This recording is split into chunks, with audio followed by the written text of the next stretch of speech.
Mirë se erdhe në botën ku askush nuk është i pafajshëm. Sekrete shqiptare, vendi ku rrëfimet më të thella, më të ndaluara dhe më të pathëna të shqiptarëve marrin zë. Na bëni subscribe për histori të ndryshme.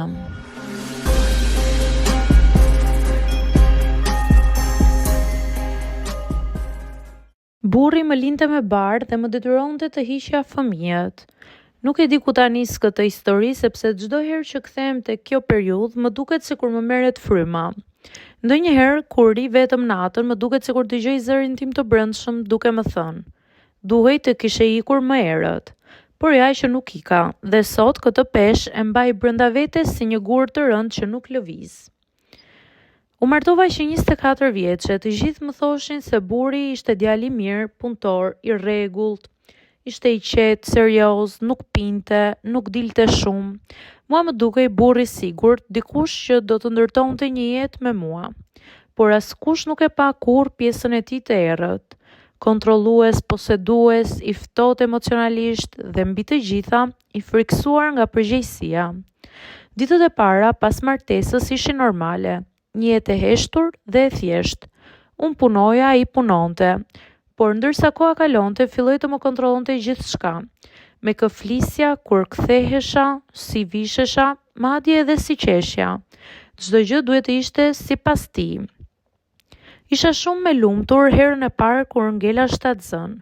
U zgjova në mëngjes dhe ndjeva që brenda meje po ndodhte diçka e bukur, diçka që e kisha ëndërruar që fëmijë. E mbajta sekret për një ditë, pastaj ja thash. Ai ngriti kokën ngadalë dhe më pa me një shikim që nuk e harroj. "Jo tani," vetëm kaq tha. Mendova se ishte shok, mendova se do ndryshonte mendim, por atë natë më bërtiti. Më tha se po i priqja planet, një fëmijë do i hiqte lirinë, nuk ishte gati dhe nëna të rinë në shtëpi, ndërsa burra duhet të sigurojnë gjithçka dhe ai nuk mund ta bënte këtë. E mbaj mend veten duke qarë e ulur në banjo me dorën në bark, duke u lutur që të më kuptonte. Por ai nisi një luftë psikologjike që më eci në palc. Heshtje, ftohtësi, gjumë në dhomën tjetër, presion derisa unë u theva. Ai fitoi dhe unë humba.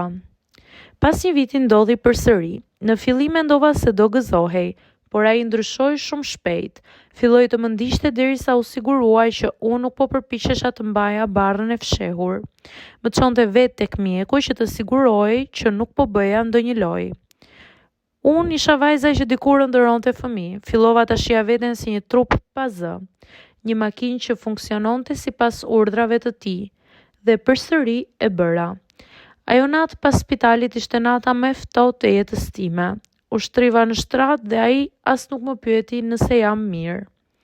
Ndezi televizorin dhe hëngri darkë, mbaroi pjatën, ndërsa unë mbarova një copë të shpirtit tim. Herën e tretë ishte momenti që më ndryshoi përgjithmonë. Isha e lodhur, e raskapitur emocionalisht, por Zoti, fati, ose trupi im më dha edhe një mundësi. Dhe këtë herë unë ndjeva menjëherë se nuk do të dorëzohesha. Mbaj mend që ula në shtrat dhe i thash: "Nuk e heq, mos e diskuto." Ai u ngrit me nerva, goditi derën e dollapit, bërtiti, u bë agresiv në çdo mënyrë të mundshme përveç se fizikisht. Më tha se do më linte, do më nxirrte nga shtëpia dhe do më shkatronte jetën. Por ajo natë ishte ndryshe. Ai nuk fitoi dot, por rrethanat e bën. Pas disa javësh pësova komplikacione të rënda nga stresi. Përfundova në spital dhe aty gjithçka mbaroi. Jo sepse doja, por sepse trupi im nuk e përballoi. Isha e shkatruar, bosh dhe e vdekur brenda.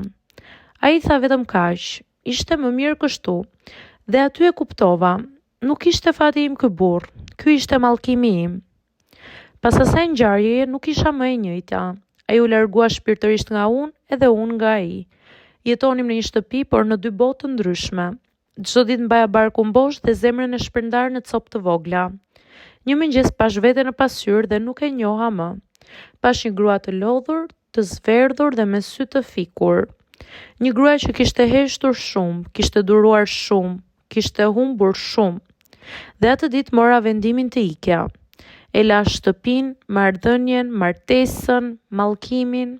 U ktheva te familja ime, u futa në terapi, nisa punë të re, ngrita kokën pak e nga pak.